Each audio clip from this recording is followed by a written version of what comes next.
हम मुन्नी झा आइ एकटा बहुत सुंदर उपनयन के गीत सुना रहल छी।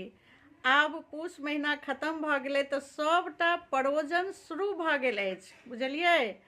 और मूड़न, उपनयन, विवाह, शगुन, जनउ सबटा परोजन शुरू भऽ गेल अछि। तऽ हम आब सबटा परोजन गीत सुनायब अहाँ सबके। तऽ हमर पेज मुन्नी झा पेज पर जाकऽ जतेक परोजन गीत छै से सब अहाँ सब सुनब। हम रोज गीत राखै छियै और वीडियो सब बना के राखै छियै, ओहो सब देखबै और कनी सपोर्ट करबै। और सुनू, ई उपनयन के गीत नीक लागत तऽ कनी कमेंट, लाइक, शेयर, फॉलो जरूर कऽ लेब। तऽ सुनियो ई उपनयन के गीत।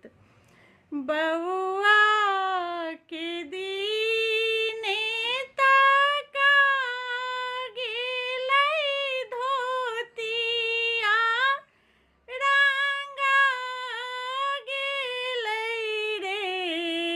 बउआ के दीने तका गेलै धोतिया, रंगा गेलै रे। ललना रे गामे पड़ी गेलै हाकार की, बउआ के जानऊ अछि रे। ललना रे गामे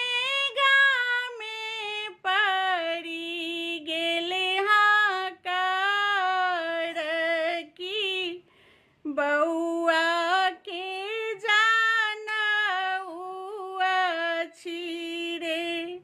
बउआ के मौसी एलखिन मौसा संगे, मामी एलखिन मामा संगे रे। ललना रे बउआ के दीदी गाम के हजाम संगे, देखते सा